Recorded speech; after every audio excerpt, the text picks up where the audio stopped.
Hey entrepreneurs, you are in for a treat today because I have the Rand Fishkin and the Geraldine here to interview, and Caitlin and I are going to be doing this interview, and we're going to be talking about branding and video and marketing and all sorts of good stuff. So are you ready?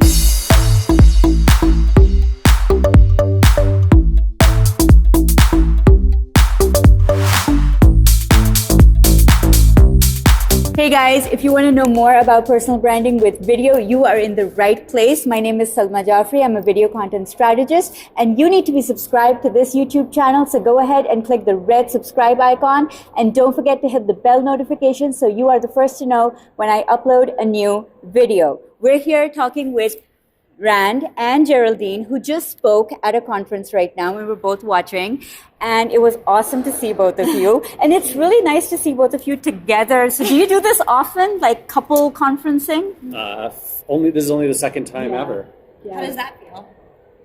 To be able to say, I'm speaking at a conference with my wife or my husband. Not many people can say that. That is true. That is true. Speakers in the household. Yeah. I think it's nice to be able to compare and contrast. It gives you empathy for the other person, right? You know what they're going through.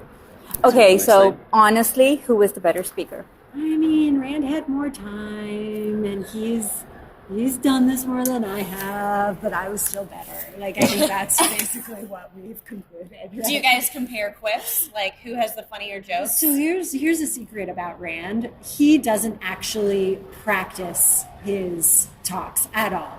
So you're that good. So if it's the first time that he's given a speech on stage, it's the first time he's given that talk. So you'd never gone. Does it work for spontaneity? I have no idea what I'm going to say before I get up there. When did you finish your slides for this presentation? Yesterday at 5:31 p.m. Even though I promised I'd have them done at 5:30. But so the organizers really were freaking out. Yeah. Really close. And if I have a time limit, I have to practice a lot. If there's no time limit, I'm a little more relaxed. Are there any tips that you would give for up and coming speakers? God, I would say have a style that's true to your speaking style. Like, if you're a very serious person, don't try and crack a bunch of jokes. If you crack a bunch of jokes in your real life, don't become super serious. Like, be organic with who you are. Okay, so a lot of my audience are getting started with branding. Okay, they're getting started with video marketing. So take us back to somebody who wants to start a business, and what kind of platform should they be on right now? So we're into 2017, but it's pretty much ending right now, right? So let's talk about strategy for the next 6 months. Where would you tell them to focus their efforts? What platform should they concentrate on? What kind of content should they create? And I remember seeing your graph when you started the Everywhereist. I saw that it took you a few years to gain traction, and it was a flat line. There were little bumps along the way when you got like a good, a viral hit somewhere along the way. And then it started to sort of take off gently. And then there was this big boost where you started to get 100,000 views, right? And then I was like, and I saw it in one of your presentations, this amazing little note that you put as an arrow where you said, most people quit here. It was just right before the takeoff point. So I want you to speak to that audience. Everyone who's creating right now, feeling like they're not getting that traction, what do you want to say to them, and where should they be? What should they be doing? Well, one of the things that I heard recently, and it completely embodied kind of my own philosophy and something that Rand had told me repeatedly, which is when I started my blog, I would get incredibly frustrated. And I said, this isn't going anywhere. This isn't doing anything. And I think the thing that I said to you most often was, what am I doing? And it's a valid thought. We all have it. Yeah, right? we all do. Like that. And Rand said, just keep writing.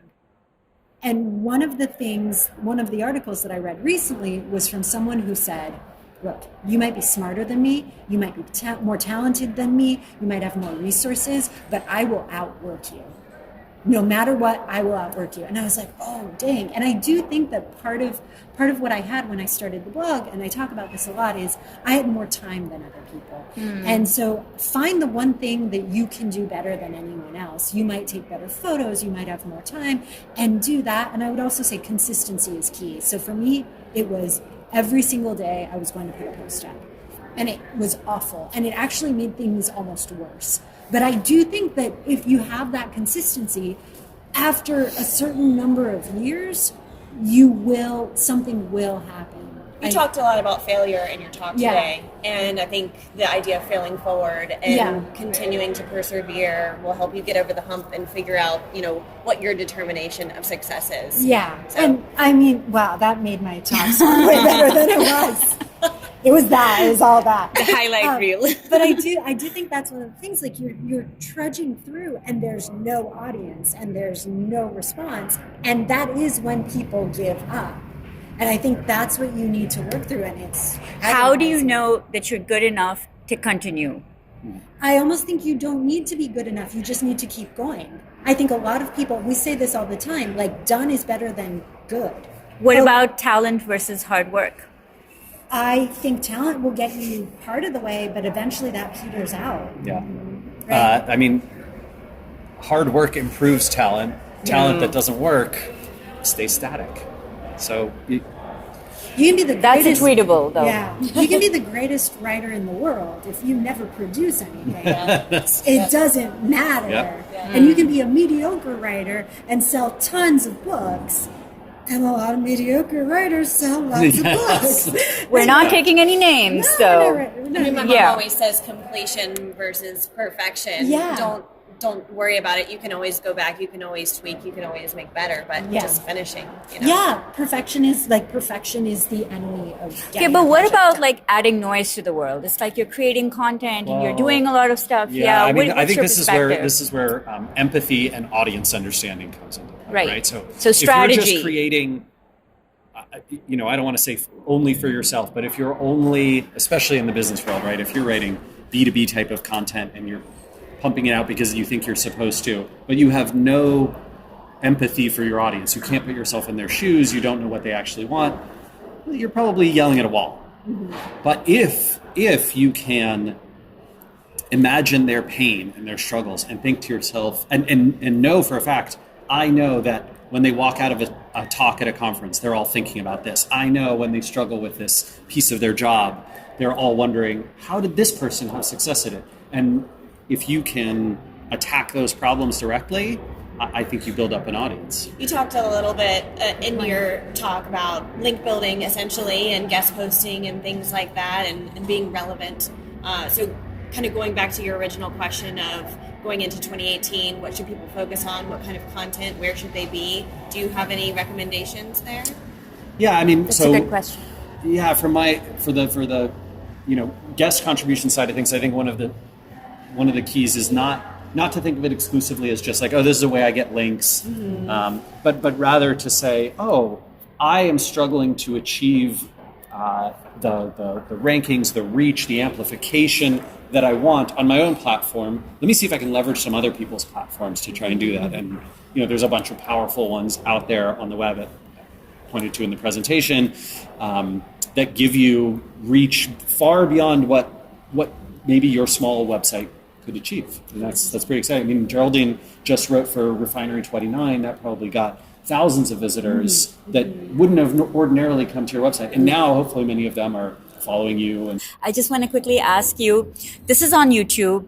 I'm a YouTube strategist. A lot of my clients want to get on YouTube. Is it too late to get on YouTube? Oh God, no. Well, I never think it's too late for anything. The internet started. How many years ago did the internet start? Maybe in like 70 years. Yeah, in 70 years we'll be talking about, well, is it too late?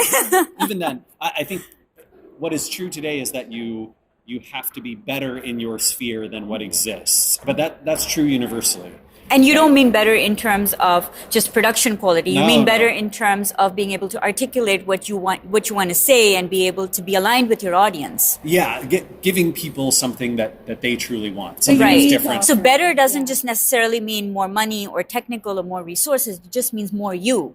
Well, so what I always say is if you create something that people want, if you're not enjoying creating it, and you can't understand why someone else would want to watch it, then no one else will want to watch it. Yeah, yeah. And so something that a friend of mine stole this quote from me, but it's mine.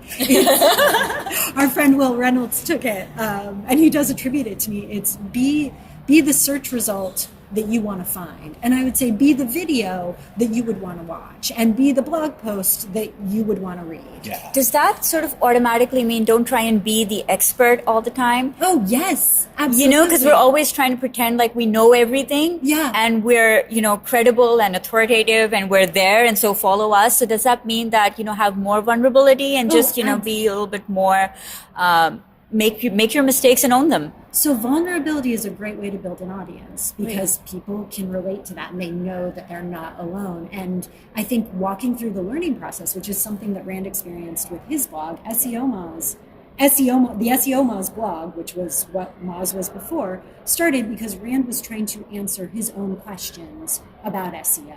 And I think that's what you need to do. You need to say, hey, I don't know how this works, and I need to figure it out. You're using video with Whiteboard Friday. That's a really popular part of your website. That's how I learned a lot of my SEO tactics. So I really enjoy it. How are you competing with Whiteboard Friday in your blog? Are you planning to incorporate more video and things like that? I am planning a hostile takeover of Whiteboard. It's basically, I've just slowly been covering the Whiteboard. The Geraldine with Post-it edition. Notes, and Rand hasn't known. I've replaced the Whiteboard markers with permanent markers so that he can't really. Oh, that is trolling. Are you going to be on Whiteboard Friday at some point? No, you know what? I don't think so. I don't think it's my forte. I think video makes me a little uncomfortable. So right now I've been slacking on writing, so I'm trying to do that. Okay. So coming back to Whiteboard Friday, it's once a week. So would you recommend that strategy to somebody? I mean, I know that most people are like, okay, you need to be on YouTube at least 2 or 3 times a week right now to gain traction. I'm doing once a week right now, and it's actually pretty okay because that's what I can manage. But what would you say? I think it's much less about the time frame you choose and much more about the consistency. So if you want to be once a month, if you are, hey, we produce 4 videos a year, but they are absolutely incredible and there's something no one else is doing, you're going to be fine, right? I mean, I think, television has the same format, right? There's a lot of TV shows that are only a few episodes. They come out all at once, or they come out over many years, or, it's a movie, it only hits once. It's less about that and more about the consistency of sticking with it, so that someone knows reliably, hey, I'll get another one in January, I'll get another one in April. So it's almost like building trust with your audience. They know what to expect. You create an expectation, and then you fulfill it. Mm-hmm. Okay, awesome. So, all right. So I am going to put all the links to everything we talked about in the description below, so you guys can check that out. Parting words to anybody wanting to start their brand right now. It's the end of 2017. What would you say? Well, first of all, do it immediately. Don't wait. Don't wait. Don't wait. There's no point. And then once you start, be consistent. Whether it's once a week, whether it's once a month, just make something that people can rely on, and then keep doing it, because persistence is what is going to get you to the end of the race when everyone else kind of peters out. Nice. That's great. I'm very passionate about getting to know your audience, right? So I would urge you to spend time with the people that you're trying to reach. I would urge you to get to know their challenges and their problems. I would urge you to build a group of them that you know personally and spend time with and and want to hang out with. Certainly in the SEO world, that's worked wonders for my career. Kind of like we just did with inside my Facebook group. We hung out with, I just called them over. Hey, I'm over, I was in Houston and then I'm in Boston. I'm like, come on over. Who wants to come over for a meetup? Oh, cool. Yeah, lovely. And that's always fun because it's online, but then it's real life as well. So people try to get celebrities and stuff in the door. And I think starting at the roots with brand advocates and people who are happy to share and be excited about what you're doing, that word of mouth is going to go. Awesome. So, okay, guys, thank you so much for being here. Thank you for having us. This was very aspirational for me and Caitlin. We really, really wanted to meet you guys. Oh, And I'm really glad that you had the time. You took the time out to be here. So thank you so much. Thanks for having us. having us. All right, guys. So remember, again, you can watch this episode on the YouTube channel and also inside the Facebook group. It's personal branding with video. Go check that out. All the links are in the description. Don't forget to leave a comment about your favorite part of this episode. So go ahead, build your personal brands. You can do it. You can be the media. See you next week. Be the Media Mastermind is here. You want in? Go to bethemedia.salmajafri.com and sign up for your free trial today. See you inside. Okay, one of my favorite hashtags that I use, because my husband and I work together, so it's spouses that work together stay together. You're not really shy about the fact that you're a feminist. And, Not at all. And I appreciate the fact that you're... Oh, yeah. Oh, there we go. There we go.